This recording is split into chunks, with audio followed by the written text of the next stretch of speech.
J'ai entendu, comme tout le monde, que depuis quelque temps, on confond notre réalité au Bénin avec celle de l'Afrique ou de la sous-région, qui donne le sentiment que, à la fin des deuxièmes mandats, qui sont prescrits comme dernier mandat des présidents d'exercice, les concernés tentent de briguer un troisième mandat avec divers prétextes. Patrice Talon, président du Bénin, fait la clarification. Depuis quelque temps au Bénin, court la rumeur d'un troisième mandat de Patrice Talon, président en exercice du Bénin. Mais il a cru bon d'éclairer la lanterne des uns et des autres. Et surtout, vous allez écouter le président du Bénin avec beaucoup d'attention. Une leçon pour Alassane Dramane Ouattara. Aujourd'hui, la Côte d'Ivoire est la risée du monde. Oui, la Côte d'Ivoire est le mauvais exemple de l'Afrique de l'Ouest. On écoute Patrice Talon qui tacle Alassane Ouattara sur son troisième, sur son quatrième mandat. On écoute ensemble. Merci. J'ai entendu, comme tout le monde, que depuis quelque temps, on confond notre réalité au Bénin avec celle de l'Afrique ou de la sous-région, qui donne le sentiment que, à la fin des deuxièmes mandats, qui sont prescrits comme dernier mandat des présidents d'exercice, les concernés tentent de briguer un troisième mandat avec divers prétextes. Et cela a tellement traumatisé les peuples africains que désormais on soupçonne tout le monde, à la fin du deuxième mandat, de chercher les voies et moyens pour contourner les dispositions constitutionnelles, que pourtant tout le monde accepte. On les consigne dans la Constitution, et puis à la fin, on trouve les moyens de chercher un troisième et un quatrième mandat. Mais moi, j'ai quand même espéré que cette question est derrière nous depuis un temps. Le Bénin fait son chemin. C'est vrai, nous n'avons de leçons à donner à personne, mais nous faisons notre chemin de manière admirable, n'est-ce pas? En tout cas, de la manière dont nous-mêmes nous observons nos efforts. Et il y a quelques années, à l'occasion d'une modification, je crois de la dernière modification de notre Constitution, on a fini par faire cet exercice-là. Parce que quand un président est en exercice,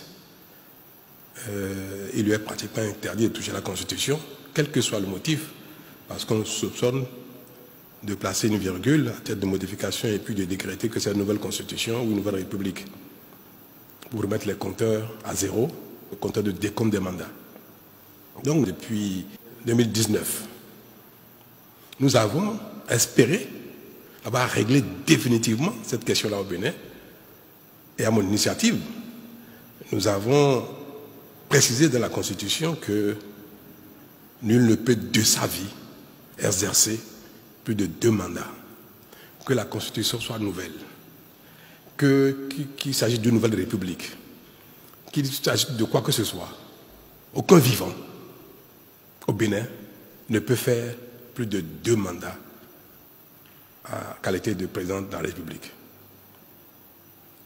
Et nous avons tous pensé qu'une fois que cela est inscrit dans notre Constitution, ou bien toutes les fois que cette phrase reviendra dans n'importe quelle Constitution, qu'elle soit nouvelle, qu'elle soit modifiée ou non, toutes les fois que cette phrase figurera dans la Constitution, il n'y aura plus aucune raison de soupçonner un président en exercice de vouloir faire un troisième mandat.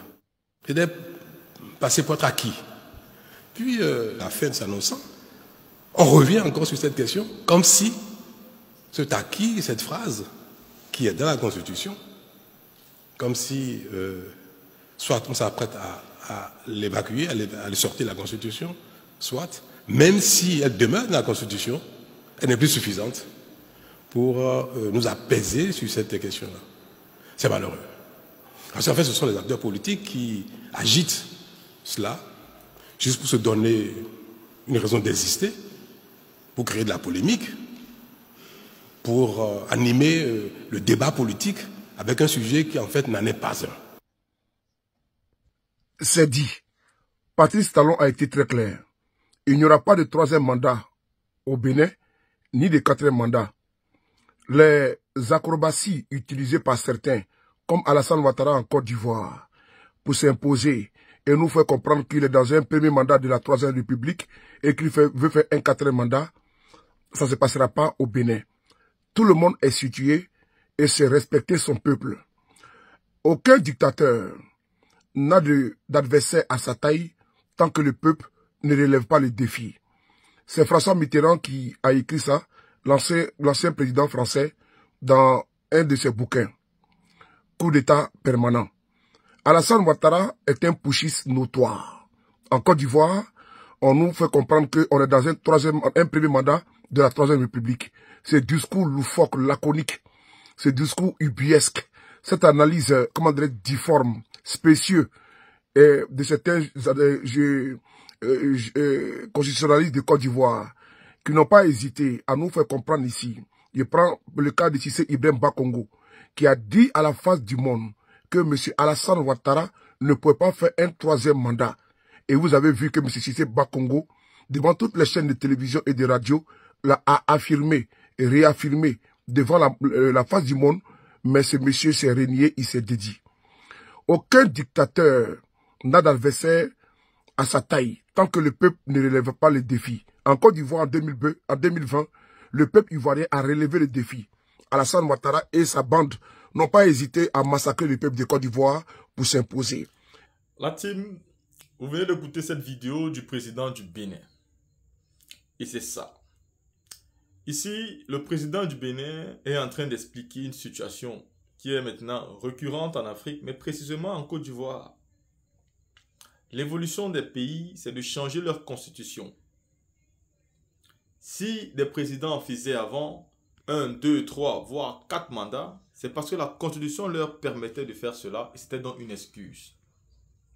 Par exemple, au Cameroun, Paul Biya peut faire autant de mandats qu'il souhaite parce que la constitution permet cela. Mais le jour où il y aura un nouveau président, si celui-ci finit par organiser les élections parlementaires et que là-bas on finit par avoir une majorité dans l'opposition et même au parti au pouvoir, qu'une nouvelle loi est votée et qu'on quitte de plusieurs mandats à simplement 2, mais il faudrait que ça ne soit pas fortuite. Il faudrait que chaque président qui arrive finisse par comprendre que la constitution n'est pas un bout de papier dont on peut se torcher le cul avec. Si la constitution vous dit que vous ne pouvez pas faire plus de 2 mandats, à la fin, vous ne devez pas négocier ou faire comme si c'était une faveur.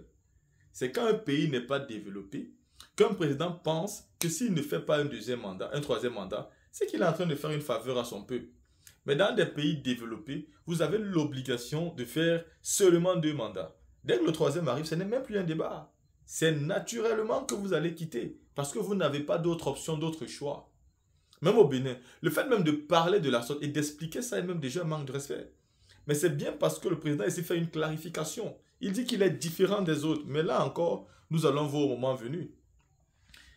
Car Macky Sall aussi parlait comme s'il était en train de faire une faveur. En nous faisant croire que non, la Constitution lui permet de faire.